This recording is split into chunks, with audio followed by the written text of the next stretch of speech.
Bonjour, bonsoir les amis Gilets jaunes. Alors, excuse-moi pour le son de la dernière vidéo, mais comme j'avais besoin de mon téléphone et de me filmer en même temps, je ne pouvais pas faire les deux avec mon téléphone. Il a fallu que j'utilise mon ordinateur. Et donc, il y a eu ce problème de son. Excuse-moi.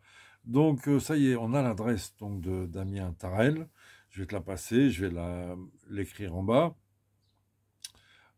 Et je te remets aussi l'adresse du professeur Fourtillan, un homme de 77 ans, un gilet jaune, un médecin de 77 ans, incarcéré dans des conditions détestables, et au point qu'on se demande s'ils veulent pas le flinguer, tu vois. Donc, il faut aussi écrire au professeur Fourtillan, évidemment, pour l'encourager, lui donner du peps. Concernant Damien Tarel, bon, voilà, ok pour les hypothèses, c'est ce que je disais aussi dans la dernière vidéo, pour certains, ils ne l'ont peut-être pas entendu. Je veux bien recevoir les hypothèses qu'il y ait une sorte de manipulation derrière, mais je n'y crois pas trop et il me faudra des vrais éléments, un peu plus que des suppositions, pour valider cette hypothèse, dans le sens où de toute façon ce n'est pas une manipulation du parti présidentiel, hein. L'humiliation est telle au niveau national et international que non, il faut là, tu vois, c'est trop. Et de fait, il y a les résultats donc des élections départementales et régionales dans les communes où il est passé faire ses déplacements donc de semi-campagne. On est d'accord.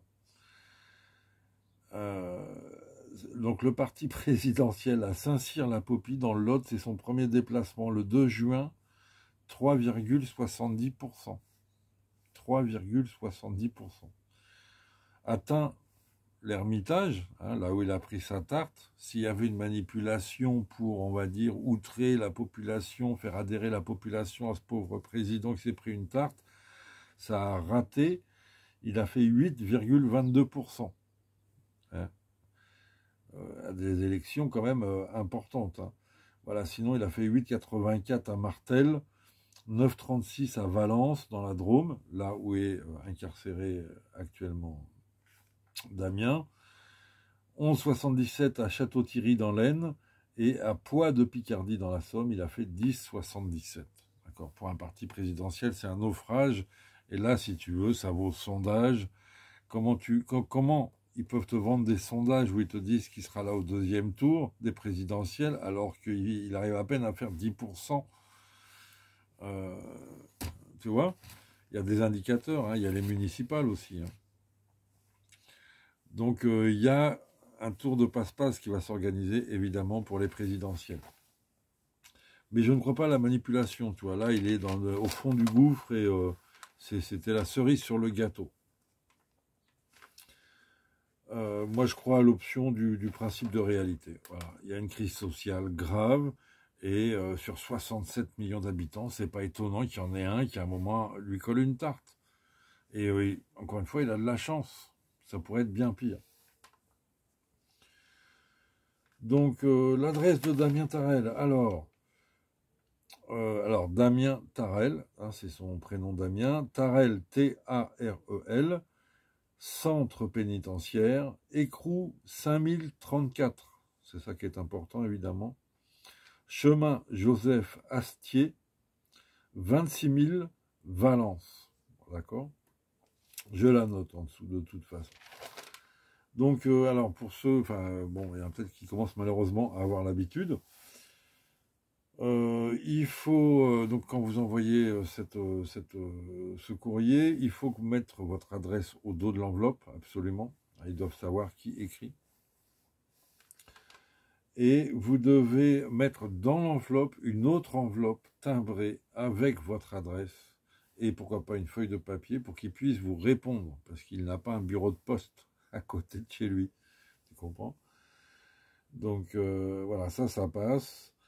Ne lui envoyez pas d'argent directement parce que tu ne sais pas s'il va le récupérer. Demande-lui éventuellement comment on peut lui envoyer un petit quelque chose.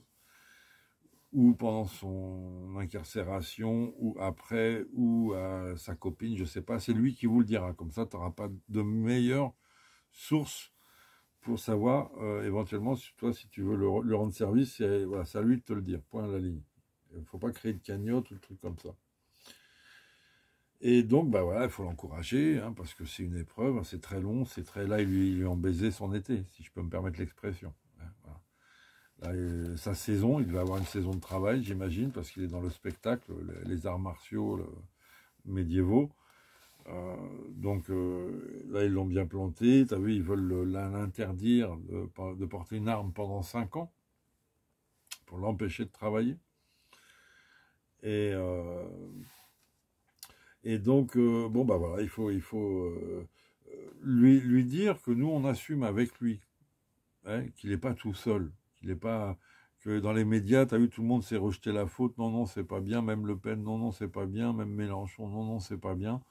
Nous, les Gilets jaunes, on dit c'est bien, c'est normal, c'est logique que le gouvernement, que les gouvernants se méfient d'abuser du peuple français. Il y a un historique.